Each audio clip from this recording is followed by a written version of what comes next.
Boa noite a todos, boa noite a todas, são 19h31. Vamos ouvir o clamor da terra e o clamor dos pobres? E aí, pessoal, tudo bem com vocês? Bom, pessoal, eu vou dizer para vocês que eu vou ter que enfrentar alguns probleminhas nos próximos dias, tá? E os meus probleminhas são sugêneres, né? Oi, Gracinha, boa noite, paz e bem. Né? A gente usa as coisas, faço uso de alguns recursos no WhatsApp. Um deles é a lista de transmissão, onde eu mando as mensagens para as pessoas e cada uma vai vendo à medida que está acompanhando aí. Eu uso a lista de transmissão e não o grupo de WhatsApp para manter sigiloso o nome das pessoas, né? Para que as pessoas não fiquem sabendo para quem eu estou mandando. É uma questão de garantir a privacidade dos outros, né? Infelizmente, por algum motivo estranho, acredito que seja um motivo comercial qualquer, o WhatsApp resolveu me limitar o uso de mensagens em listas. Eu só posso passar 35 mensagens em todas as minhas listas em um mês, ou seja, o máximo de uma mensagem por dia, praticamente, em cada uma das listas que eu tenho.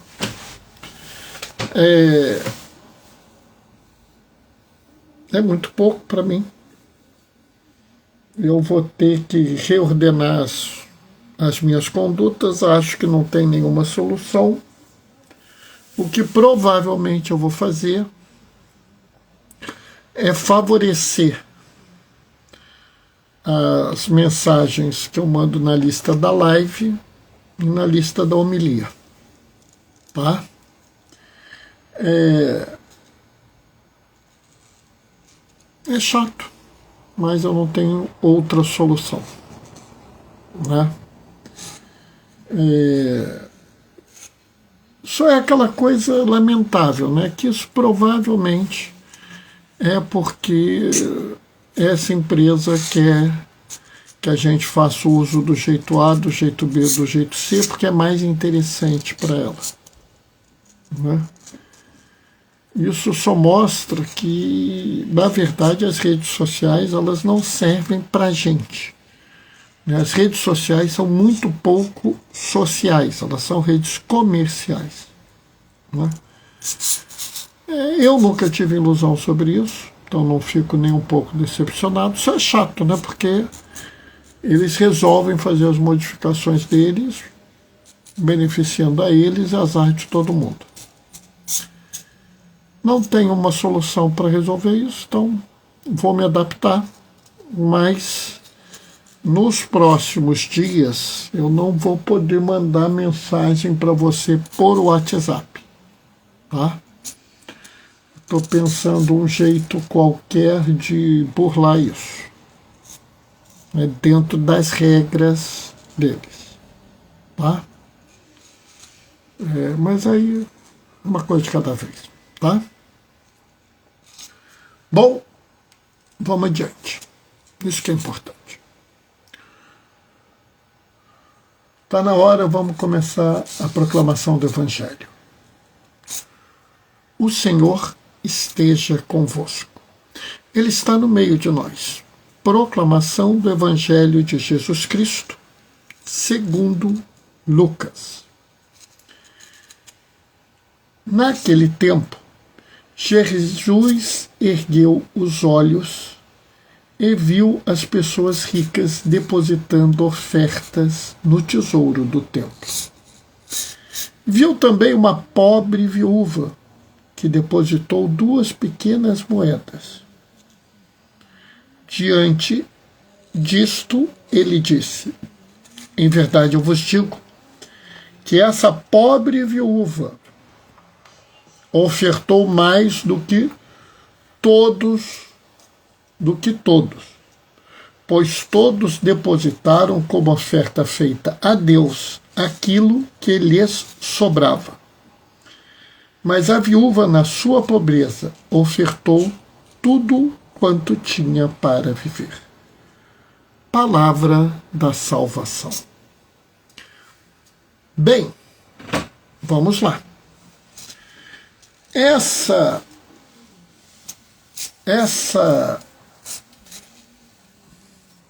parábola, aliás, essa passagem, ela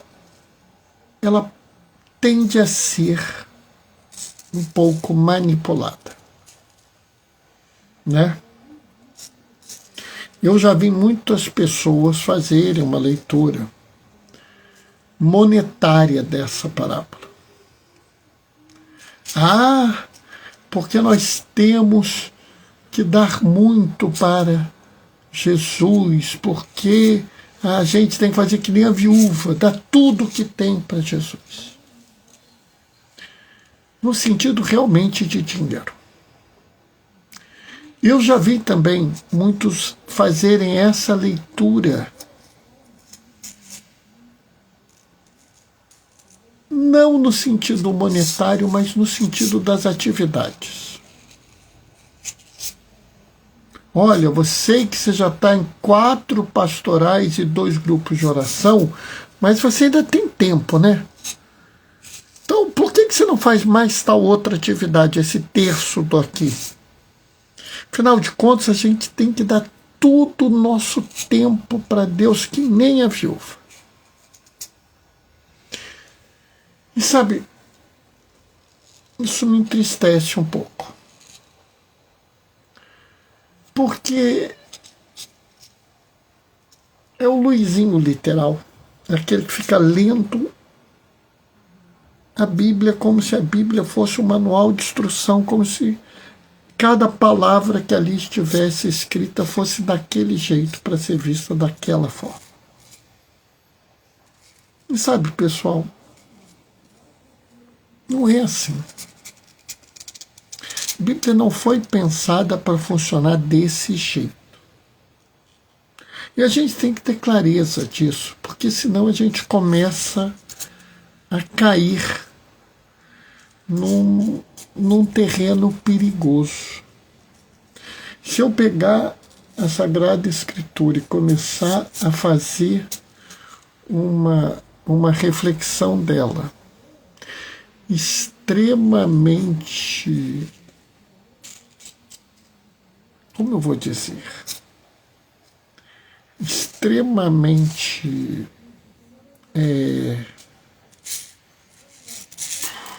literal, eu acabo esvaziando a Sagrada Escritura. Então aqui eu vou pôr algumas coisas para vocês verem como a oferta da viúva é muito maior do que o que a gente pensa. Oi, Terezinha, boa noite, paz e bem. Estou aqui para mostrar para vocês que é muito mais do que qualquer pessoa habitualmente pensa. Vamos dar uma contextualizada, vamos entender o que a gente está falando. Na época de Jesus, quando você segue a Deus, você tem que seguir a aliança, você tem que seguir as leis.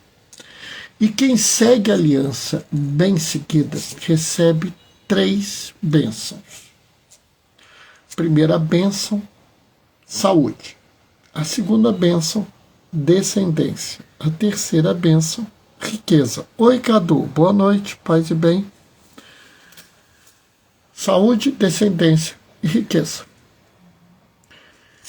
Portanto, era razoável na época de Jesus você olhar e falar assim: fulano viveu muitos anos? Viveu. Por quê? Porque ele tinha muita saúde. Paz e bem, paizão. Que bom, Cadu, que bom que você está aí. Essa foto aí que você está com a Mel deve estar meio velha, né? Mel já deve estar uma moça atualmente, né?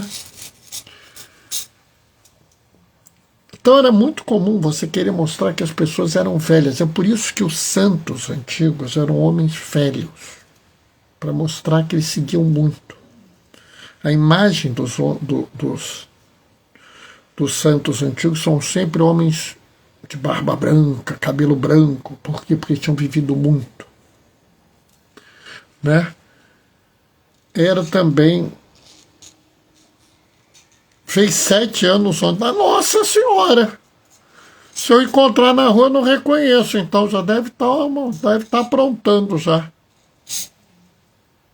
Dá um beijo na Mel por mim, tá? Na Brígida também. E assim, do mesmo jeito era para ter filhos ou filhas. E acima de tudo, ter dinheiro. Aliás, muito da teologia da prosperidade, que é muito colocada pelos irmãos protestantes, uma parte deles, tem a ver com essa leitura da Bíblia. Só que Jesus nunca validou essa leitura. Aliás,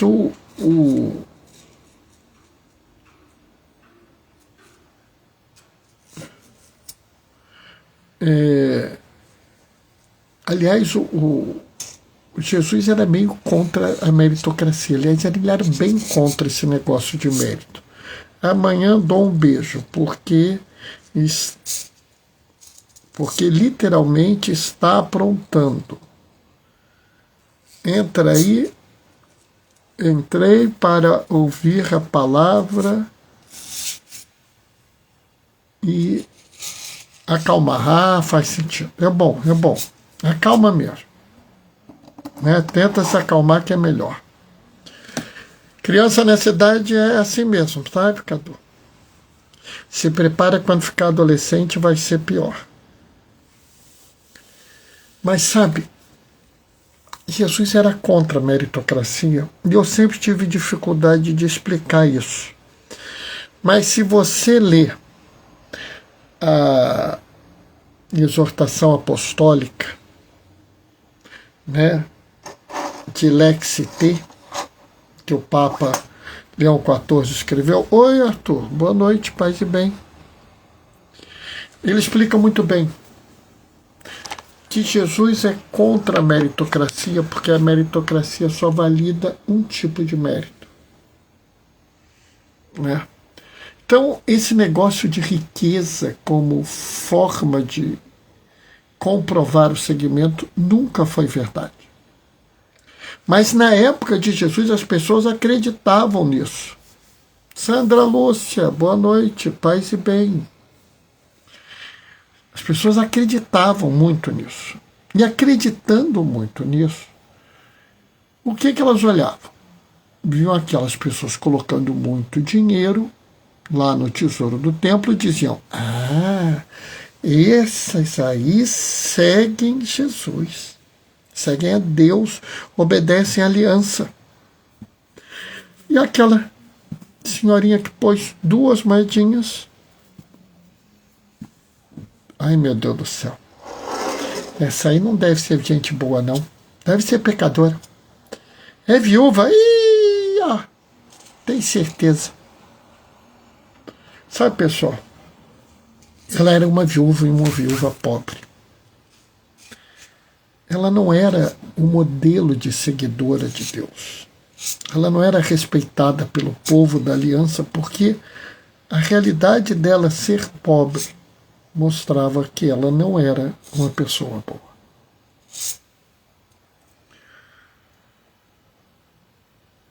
Porém, a gente tem que ir adiante.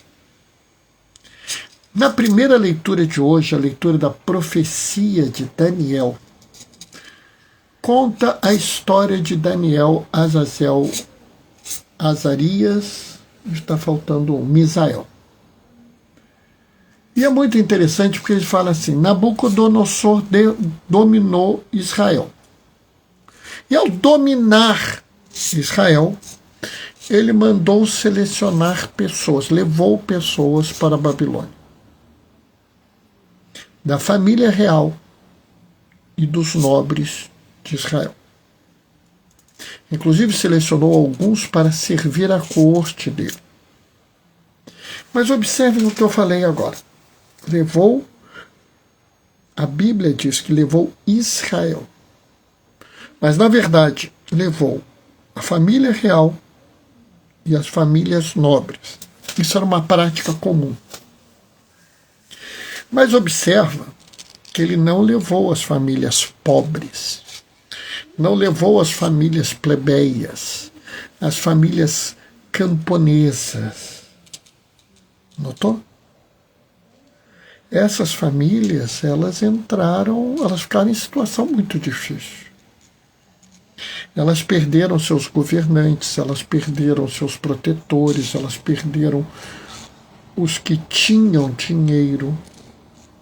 Observe que elas não perderam aqueles que produziam os bens, porque quem produzia os bens eram os pobres miseráveis que plantavam lá, que tinham seus rebanhos. E é muito gozado porque esse povo humilde, que foi deixado de lado por Nabucodonosor, é conhecido na Bíblia, é citado na Bíblia. Esse povo é chamado o resto de Israel. O que é o resto de Israel? Os Anauí, os pobrezinhos. Se fosse hoje em dia, nós traduziríamos como os excluídos. O resto de Israel é isso. É aquela porção do povo de Israel que não era valiosa para ninguém, que não era respeitada por ninguém, que ninguém dava bola, ao ponto de quando os dominadores levaram Israel, levaram os nobres e os endinheirados. E esse, bom, se morrer, morreu, se não morrer, não morreu, se tiver conseguir se manter, se manteve, se ficar doente, azar, porque é o resto. Mas sabe, esse resto de Israel, ele tem uma característica muito importante. Esse resto de Israel sempre foi fiel ao plano da salvação. Entre o último profeta do Antigo Testamento e a chegada do Messias demorou mais de 400 anos. Sabe, eu fico pensando que tem gente que espera uma semana, 10 dias, um mês, já está desesperado. Isso não vai dar certo. Eu me lembro quando a gente teve a campanha das diretas já, e a gente perdeu aquela votação, e eu falei assim, mas eu vou votar para presidente. E muitos amigos meus, pessoas da minha faixa etária, com 1 ano ou 2, começaram a dizer, Bernardo, a gente nunca vai ter chance. E eu dizia, não, mas eu vou votar. Anos depois eu votei para presidente. Coisa dramática, porque eu votei para presidente junto com meu pai e minha mãe. Nós 3 votamos pela primeira vez para presidente juntos. Foram décadas esperando, de meu pai e minha mãe. Padre Hermes, boa noite, paz e bem. Que bom que o senhor está aqui. Mas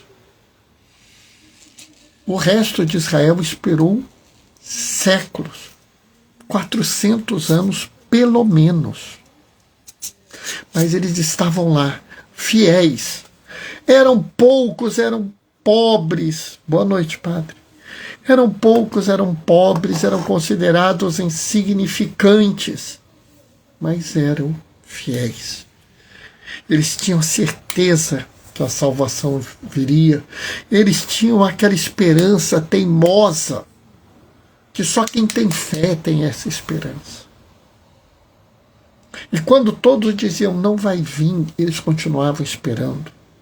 Eles esperaram contra toda a esperança. Mas não era uma espera passiva. Não era aquela espera de vou ficar aqui e vai vir o Messias, eu não vou fazer nada, mas ele vai chegar e vai resolver minha vida. eles participavam, eles seguiam em frente, eles estavam prontos para ajudar, né? Gostaria de pedir orações pelo casal Carolina e Eduardo, que comemoram 50 anos de matrimônio esse fim de semana. Eles são do nosso grupo Eclesialidade em Missão. Poxa, pessoal, olha aí. Esse pedido do Padre Hermes eu vou juntar também. Por favor. Essa semana, qualquer momento que vocês forem rezar, Carolina e Eduardo são conhecidos nossos, lá do nosso grupo Eclesialidade e Missão, que tem a ver com o blog eclesialidades.org, tá? Rezem por eles, são 50 anos de matrimônio. Pessoal, que coisa linda. Algum dia eu vou chegar lá, tá? Já tenho 26. Um dia eu vou chegar lá. Mas reza por eles, tá? Vou agradecer por cada pessoa que rezar, mesmo que seja uma pequena oração, tá? Eles sempre continuaram apoiando. O resto de Israel continuava apoiando, fazendo de tudo. E o resto de Israel foi decisivo. Mas, Bernardo, você quer dizer que sem o resto de Israel o Senhor não viria? Acho que ele viria de qualquer jeito. Mas eles foram decisivos porque eles nos mostraram a participação do ser humano na salvação. E ao fazer isso, eles nos comprometem com nós participarmos da salvação. E sabe, pessoas que você ouve na Bíblia são o resto de Israel. Isabel, esposa de Zacarias. Olha que mulher desprezada ela era. Estéril, havia negado a descendência a Zacarias, que era da classe sacerdotal. Olha que mulher maldita ela. Mas, quando foi preciso, ela estava lá. E fez uma gestação de altíssimo risco. Mas não se furtou disso. Maria era resto de Israel. Uma virgem prometida a casamento, ficar grávida antes de coabitar com seu esposo, sentença de morte. E ela sabia disso, mas não se furtou de participar do plano da salvação. Maria Madalena, mulher tomada por 7 demônios, todos deveriam ter coisas para falar contra ela. Era melhor que ficasse quietinha no canto, mas nunca ficou. E corajosamente foi de madrugada, quando todos tinham medo. Ela foi lá. E viu. Foi a primeira testemunha da ressurreição. Os diversos apóstolos, desde Mateus o publicano, o zelota que abre mão da violência, os 4 pescadores, e por aí vai. Quantos e quantas pessoas que fazem parte do resto de Israel, dos excluídos, dos pobrezinhos, dos marginalizados. E aqui eu quero falar para vocês. Essa viúva faz parte do resto de Israel. Ela não deu 2 moedas porque ela se sentia obrigada pela lei. Porque se fosse seguir a lei, provavelmente teria que dar muito mais que isso. Ela não estava interessada na quantia. Ela estava interessada no compromisso. E é por isso que Jesus fala, ofertou tudo quanto tinha para viver. Ô, Cacá, boa noite, paz e bem. Nossa Senhora, Padre Hermes e Cacá na live, eu tenho que prestar muita atenção para não falar besteira, porque eles são pessoas entendidas do assunto, né? Boa noite, beijo na mozinho. Pode deixar que eu dou, Cacá. Ela está ali fazendo um atendimento pastoral ali para uma paroquiana nossa, né? E eu acho isso tão maravilhoso, sabe? Eu falo na escola diaconal para os candidatos ao diaconato: se vocês são casados, valorizem muito a esposa de vocês. Um diácono casado que não valoriza a esposa, ele não é diácono, né? Está linda sua partilha, meu irmão. Obrigado, Padre Hermes. Então, pessoal, olha que coisa interessante a gente pensar nisso. Porque a gente fica pensando na oferta. E a questão não é a oferta, a questão não é quem deu uma sacola de dinheiro, quem deu 2 moedas, quem deu 10 moedas. Não me interessa quem ali, na hora da oferta, está dando quanto. Não interessa. É muito mais importante a fidelidade de quem dá. E a fidelidade de quem dá pode se manifestar no dar todas as vezes, ou muito mais importante disso, a fidelidade com o plano de salvação. Às vezes eu falo coisas aqui que as pessoas acham estranho. Por exemplo, vira e mexe eu faço um apelo pelos meus irmãos indígenas, como eu fiz recentemente pelos Kanauí. E Padre Hermes, me ajuda aí. Aqueles nossos irmãos que tiveram assassinado esse mês agora, no meio da COP. Eu tenho dificuldade de falar o nome. E aí o pessoal fala: mas você conhece essa tribo? Você convive? Não, eu não faço parte do CIMI.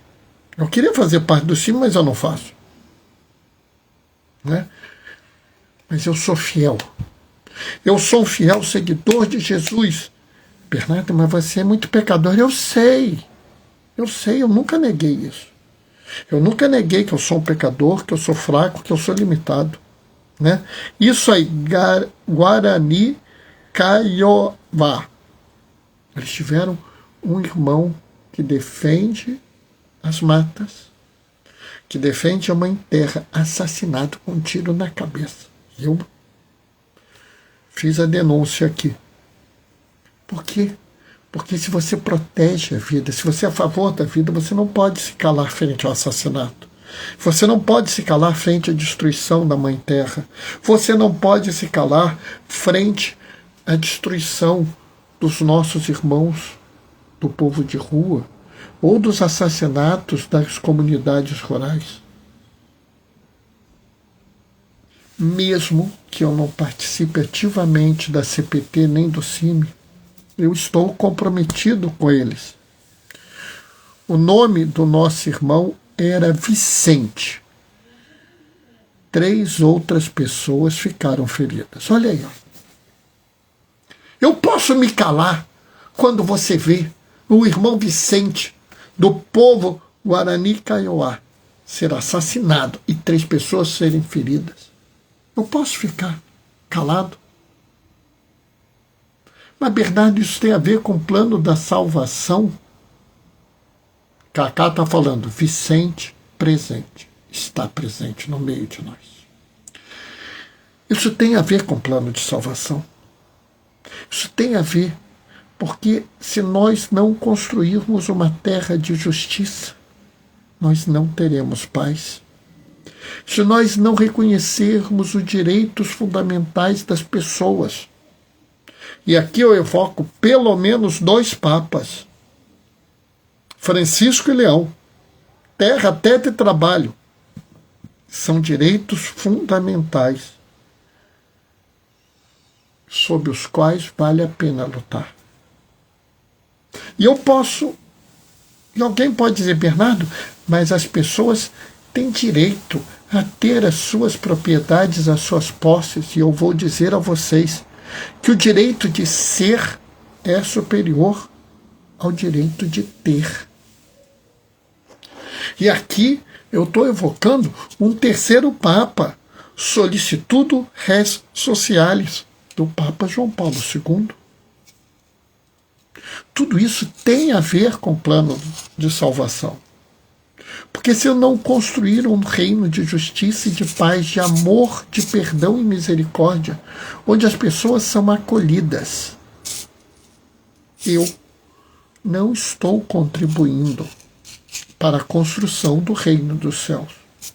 E uma das nossas tarefas é essa, é construir o reino dos céus na terra, para que nós possamos apresentar ao Senhor o reino dos céus. Ô Deonel, boa noite, paz e bem, querido. O nosso reino dos céus está lá no céu, mas nós iremos construir o reino de Deus, o reino dos homens, aqui na terra, e apresentaremos ao Senhor. Mas esse reino é um reino onde não existe a injustiça, onde reina a paz e a misericórdia, onde as pessoas têm seus direitos fundamentais respeitados, onde a cultura da morte e a cultura do descarte não existem mais, onde o consumismo desenfreado e a ganância, que destrói tudo o que encontram pela frente, acabaram. Bernardo, mas isso é demais, a gente não vai conseguir fazer isso. É possível. Talvez nós não consigamos. Mas aqui eu quero clamar para vocês que vocês sejam como o resto de Israel. Ou como essa viúva. Se comprometam. Sigam em frente. Nossa regra não é o sucesso, nosso objetivo não é a vitória. Nós somos o povo fiel. Fiel à palavra de Jesus e aos seus ensinamentos, que nos levarão em frente, mesmo que digam que nós vamos fracassar. Mesmo que não tenhamos nenhuma esperança, nós seguiremos em frente. Iremos sempre em frente. Esperaremos contra toda a esperança. Não nos pautaremos pelos méritos comuns, nem pelas ilusões de vitória, força, fama e riqueza. Nós continuaremos seguindo com Jesus, depositando nossas míseras pequenas moedas, mas acima de tudo, ofertando tudo o que temos em nossa vida. Nossa fidelidade para com Ele e para com o seu povo. Lembrando que Ele prefere os pobres, os fracos, os sofredores, os excluídos. E mesmo que você não faça parte desse grupo, vá em direção a essas fronteiras, porque lá está o Senhor. Amém? Essa foi a reflexão de hoje, tá? São 8h05, é mais ou menos quando eu tenho acabado mesmo, né? Volto a insistir com vocês, eu vou ter uns dias aí que eu não vou anunciar a live, porque por conta da proibição que eu estou sofrendo, que vocês podem sofrer também. A Sandra, o Padre Hermes e a Cacá mandaram amém. Obrigado. Né? Para quem não sabe... o Cadu mandou amém também. Que bom. Para quem não sabe, eu uso muito a lista de transmissão e o WhatsApp determinou... O Noel mandou aleluia. Que bom. O WhatsApp determinou que eu só posso mandar 35 mensagens por mês, contando todas as minhas listas de transmissão. Eu não sabia disso e venceu o meu limite hoje. Então vocês não vão receber pela lista de transmissão as mensagens da live até o dia mês de novembro tem 30 dias, né? Então até o dia 30 vocês não vão receber nenhuma mensagem anunciando a live, tá? Eu vou tentar dar um jeito de burlar isso, vou pôr o anúncio da live no Instagram e no Facebook, tá? Eu vou trazer de volta o meu canal do Telegram. Eu só não sei o que eu vou fazer para passar a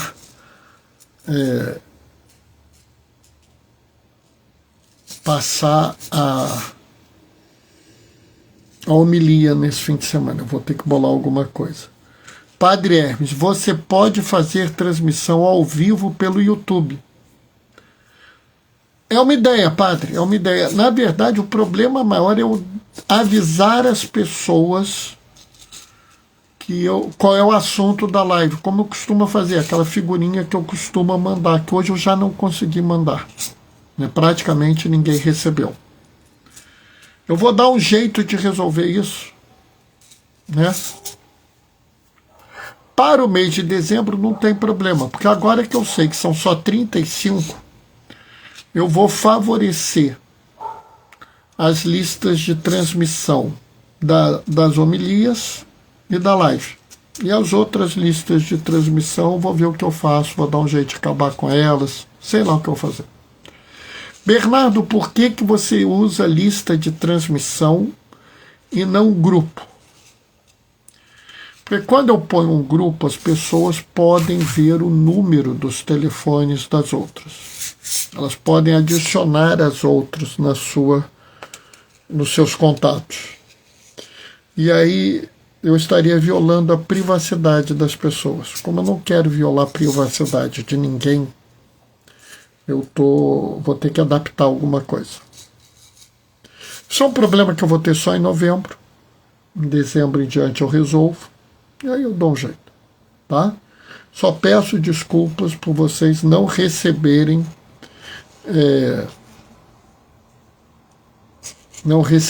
o aviso, né? Pelo WhatsApp. Cadu, nós vamos à missa sem saber o assunto da homilia.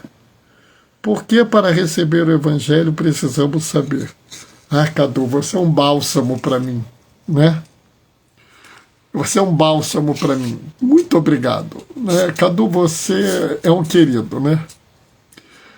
A Cacá fala, apoiado, Cadu, e o Padre Hermes fala, boa, Cadu.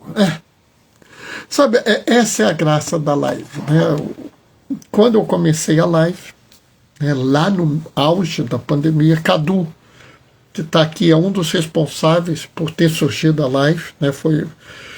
Ele não só deu a sugestão, foi um dos que deu a sugestão, como foi uma pessoa que me ajudou a fazer, né? Me ajudou a organizar a live como ela é hoje, né? Vamos divulgar nós mesmos que tem live do Diácono. Ah, Padre Hermes, você é um amigo mesmo, né? A gente pode ajudar a divulgar a live. Tamo junto, diz a Cacá. Muito obrigado, pessoal. Não, sabe, a graça é isso. A live não existe para mim.